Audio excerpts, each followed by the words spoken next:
Shavua Tov Umvorach. On va parler aujourd'hui, Bezrat Hashem, sur Rosh Chodesh, le début du mois. On connaît tous Rosh Chodesh, on sait qu'il y a certaines choses qu'on doit faire différemment que les autres jours de la semaine, mais Rabotai, il y a beaucoup de règles, des coutumes qu'on a besoin de savoir et qui sont basées, qui sont écrites dans les Sfarim. Alors un peu pour développer donc ces règles, ces lois, je voudrais vous lire le premier saïf qu'il a dit le Shulchan Aruch au sujet de Halachot Rosh Chodesh. Alors Shulchan Aruch il dit Rosh Chodesh mutar bi'asiyat melacha והנשים שנוהגות שלא לעשות בו מלאכה הוא מנהג טוב. Je traduis, il dit que le jour de Rosh Chodesh, alors on travaille, on a le droit de travailler, et les femmes qui ont l'habitude de ne pas travailler, c'est une bonne coutume, c'est un bon minhag. Déjà de cette phrase, on voit qu'il y a au moins 2 points importants à connaître et comprendre. La première des choses, il nous dit qu'on a le droit de travailler. Pourquoi j'aurais pensé qu'on travaille pas? C'est pas Shabbat, c'est pas Yom Tov. Alors il nous dit on a le droit de travailler, comme si on aurait pensé qu'on n'a pas le droit de travailler. Et après il nous dit et les femmes, il nous parle des femmes. Parce qu'on parle de travail, alors aussi bien les hommes que les femmes. Shabbat, on va pas dire les hommes, alors ils n'ont pas le droit de faire des travaux, alors les femmes, ils ont le droit au contraire. C'est vrai, dans les mitzvot, il y a ce qu'on appelle mitzvot aseh shazman grama, donc les mitzvot positives qui dépendent du temps, les femmes elles ont été dispensées. Il y a des raisons, on ne va pas entrer dans ces détails aujourd'hui, mais ici, le fait que le Shulchan Aruch, il précise, il dit que les femmes qui ne travaillent pas, donc pendant Rosh Chodesh, c'est un bon minhag, alors on dirait qu'il y a quelque chose qui est caché derrière. Alors il faut écouter jusqu'à la fin, parce qu'avec cette halakha, donc il y a pas mal de précisions à dire et ne pas croire. Parce que celui qui écoute ça, une dame, elle dit, Shulchan a dit on travaille pas, bon, on va pas travailler, c'est bon, il dit c'est un minhag, c'est un bon minhag. Ah, déjà pour commencer, quel rapport avec le travail?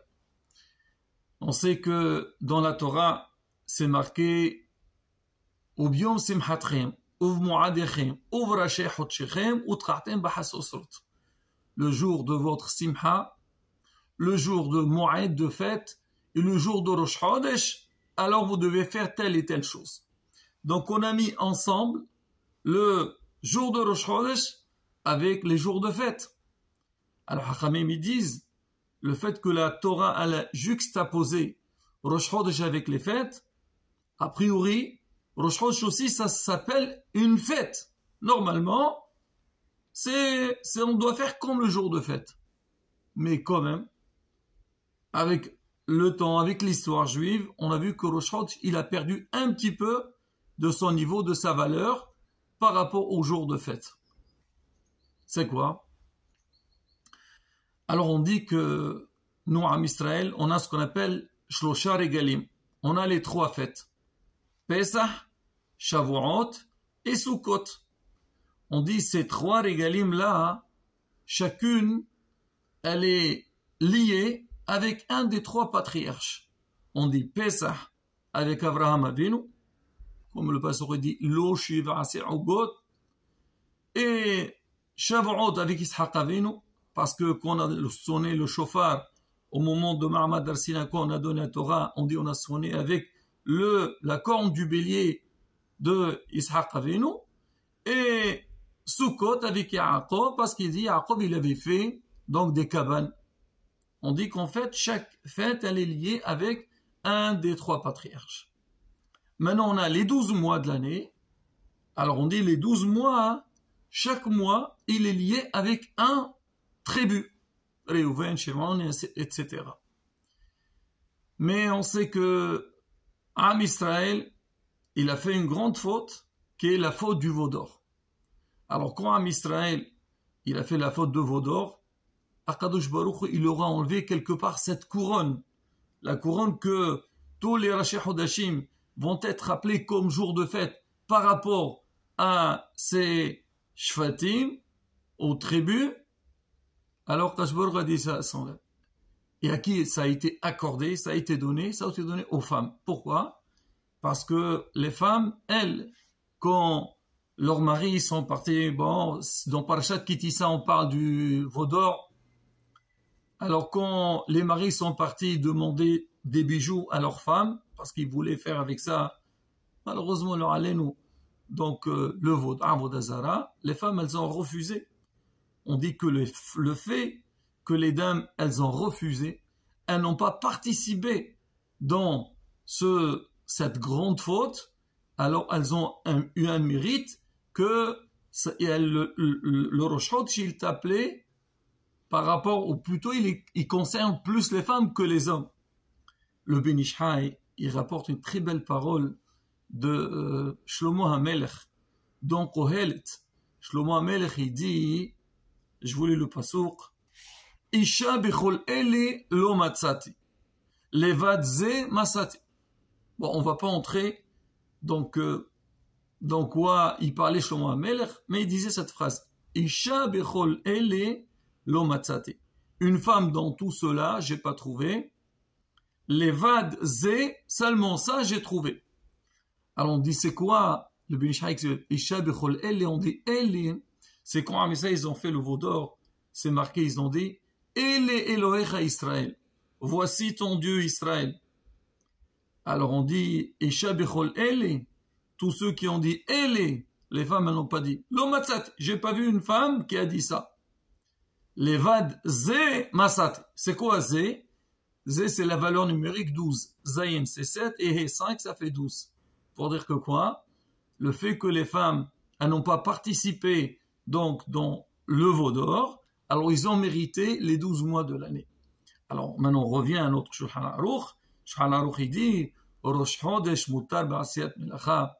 C'est-à-dire il ne faut pas croire que c'est vrai que normalement Rosh Chodesh il devait avoir le même potentiel qu'un jour de fête. Et on va expliquer Bezrat Hashem qu'est-ce qu'on doit faire.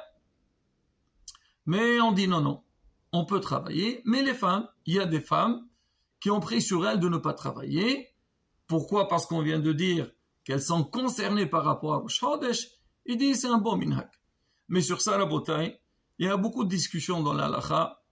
Alors il y en a qui disent, est-ce que le fait qu'on a dit c'est permis, les femmes ce qu'ils font c'est bien, est-ce que les hommes aussi concernés ou pas? Bon, en règle générale, on dit que non, les hommes ne sont pas concernés, ils travaillent normalement. Mais les femmes, même qu'on a dit, elles ne travaillent pas le jour de Rosh Chodesh, on dit elles font pas seulement les travaux pénibles.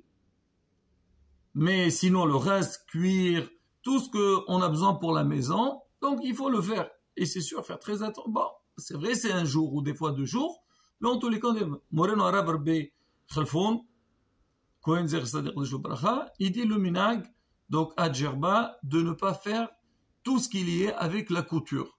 Parce qu'on dit que les femmes dans le Beth Amikdash, dans le Mishkan, elles ont fait, comme on dit, Witaou et Ta'izim, elles ont fait du tissage. Alors tout ce qu'il y a avec un petit peu la couture, les femmes sont dispensées. Il y a certains, je sais, toujours dit, on lave pas le linge, ils font pas certaines choses. Pourquoi? Pour montrer que cette fête, elle est, ou ce jour-là de Rosh Chodesh, donc elles sont concernées les femmes. Et ça leur donne beaucoup de hizouk. Elles disent, voilà quel mérite, nous on n'a pas participé donc au veau d'or, regardez le cadeau qu'ils nous ont donné. Maintenant derrière ça, alors il est coutume qu'on allume des bougies le soir de Rosh Chodesh. Là aussi, Rabotin, il y a des règles. Alors, déjà, on dit qu'il y a 3 niveaux. Il y a Shabbat Yom Tov, il y a Rosh Chodesh et il y a le Hol. Donc, on doit faire une différence entre ces 3 jours-là. On dit que Rosh Chodesh, bon, le Hol, on n'allume pas les bougies. On dit Rosh Chodesh, on allume. Donc, on fait une différence par rapport au jour de la semaine. Et Shabbat, on allume. On dit le jour de Rosh Chodesh, il ne faut pas allumer comme Shabbat ou plus que Shabbat. C'est pour ça, Moreno Rav Rabbi Khalfoun, il dit, Shabbat en général, on allume 2 bougies, et Rosh Chodesh, on allume une seule bougie. Le Ben Ish Chai, il dit, on peut même allumer 2, mais lui, il dit qu'il y a certains ils ont l'habitude de faire par rapport au nombre de personnes qui montent à la Torah. Ah, il dit comme ça. Il dit que Shabbat, on fait monter 7 personnes. Normalement, la règle, c'est faire monter 7 personnes. Eh bien, on fait monter plus. Alors, on dit, on fait monter 7 personnes. On allume 7 bougies. Kippour, on allume 6 bougies. Les jours de fête, 5 bougies, parce qu'on fait monter 5 personnes. Rosh Chodesh, on fait monter 4 personnes. On fait que 4 bougies. Alors, on dit par rapport à ça. Maintenant, bon, lui, dans ces conditions-là, donc Shabbat plus Shabbat c'est 7, donc Rosh Chodesh c'est moins, donc ça peut passer. Alors maintenant, ça c'est au niveau d'allumage des bougies, mais bien sûr, on fait pas de bracha. Maintenant, même au niveau des saoudot, on dit que Rosh Chodesh, il faut faire au moins une saouda avec du pain. Et c'est rapporté, le Kaf HaChaim, il rapporte, il dit, c'est bien de faire une vraie saouda et prendre 2 pains, comme le jour de Shabbat ou fête, et faire moutsi dessus. Maintenant, est-ce qu'on fait le soir et le jour ou pas? Alors c'est une discussion, on dit au moins faire une saouda. Certains disent c'est mieux le midi de faire que le soir. Maintenant, si les gens ils travaillent, ils peuvent pas faire, alors ils font le soir. Mais on dit que quand tu vas faire cette saouda, il faut pas la faire debout. Voilà, tu vas aller dans un restaurant, dans un snack, tu achètes, je ne sais pas moi, un shawarma, tu dis c'est de la viande, c'est du pain, et tu vas le manger debout. De toute façon, en règle générale, c'est pas bien de manger debout. C'est pas kavod. Il faut s'asseoir et faire vraiment la saouda. Plus que ça, certains ils disent, bon, moi je n'ai pas vu beaucoup qui le font, mais c'est sûr, certains ils le font si c'est marqué. On met des habits, pas comme de Shabbat ou Yom Tov, mais on met des habits différents que ce qu'on a l'habitude de mettre pour montrer donc l'importance du jour de Rosh Chodesh.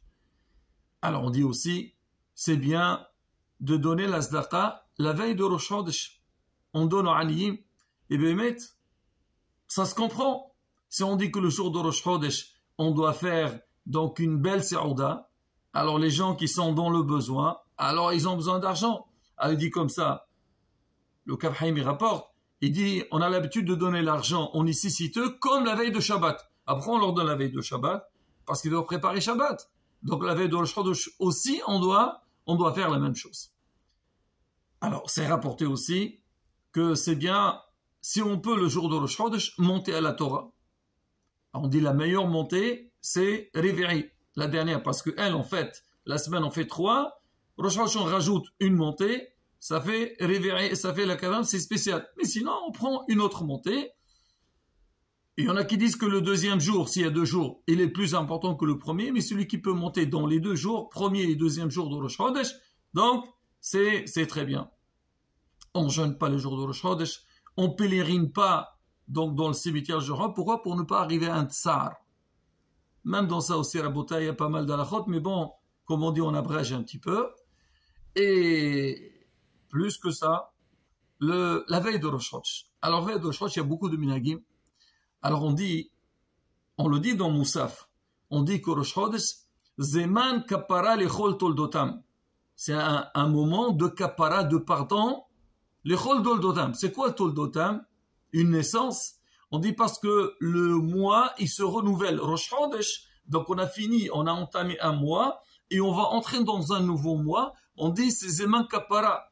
Alors ce jour-là, hein, il va avoir un pardon donc pour l'Am Israël. Et qu'est-ce qu'on doit faire? Il faut faire tchouva. Alors c'est pour ça certains ont l'habitude de jeûner la veille de Rosh Chodesh et ils font des tfilotes, ils font des stihot, on appelle ça Kippour Katan, avant la veille de Rosh Chodesh. Et on essaie de faire tchouva.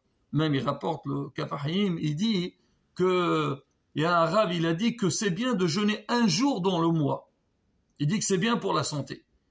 Alors, tant qu'à faire, le faire la veille de Rosh Chodesh. Mais, quand on va jeûner, on ne va pas dire « Ah, je jeûne parce que c'est bien pour la santé ». Non, moi je jeûne parce que la veille de Rosh Chodesh, il faut faire teshuva. C'est vrai que j'ai besoin de jeûner un jour. C'est pas obligé, Rabota, on ne dit pas après, il y a une obligation. Non, c'est-à-dire, tu veux jeûner, jeûne la veille de Rosh Chodesh, et en même temps, c'est marqué la vraie teshuva. La vraie, plutôt, quand tu fais un jeûne, c'est faire une teshuva avec, et quoi, réfléchir, qu'est-ce qu'on a fait toute l'année, comme la veille de Rosh Hashanah. La veille de Rosh Hashanah, il y a des gens qui jeûnent, fait kapara, on va réfléchir, qu'est-ce qu'on a fait pour faire une vraie teshuva, c'est pareil. Et il y a des minagim que le jour de Rosh Chodesh, ils font Atarat Nidarim avant la montée de la Torah. Et ça, je me rappelle, en Tunisie, on faisait ça. Alors, donc, tout ça pour montrer que quoi? Que ce jour-là, donc, de Rosh Chodesh, c'est pas une journée qu'on doit la prendre à légère comme les autres jours du mois. Et c'est vrai, c'est important qu'on voit des fois des gens et te disent, moi, je vais à la synagogue lundi, jeudi. Ah, je veux un jour de Rosh Chodesh, je peux venir tous les jours. Mais c'est vrai que ces journées-là, ils ont un potentiel qui est très très fort. Et donc, on a besoin, comme on dit, les natselotam. Donc, pensez à faire une vraie teshuva à cette date-là et se préparer, Bezrat Hashem, pour cette journée. Maintenant, pour ceux qui jeûnent, alors il faut que la veille, toi tu vas jeûner la veille de Rosh Chodesh, le jour d'avant, à Mincha, tu dis demain, je vais jeûner, même si tu as l'habitude de jeûner tout le temps, donc tu dois dire que je veux jeûner. Voilà, Rabotai, j'ai fait un petit tour donc sur certaines coutumes de Rosh Chodesh. Et bien, on fera un autre cours dans lequel on parlera les halachot, surtout par rapport à la tfila. Hashem yikabel tefilotonu barason, v'nizke le chodesh tov umvorach. Amen, ken yerason.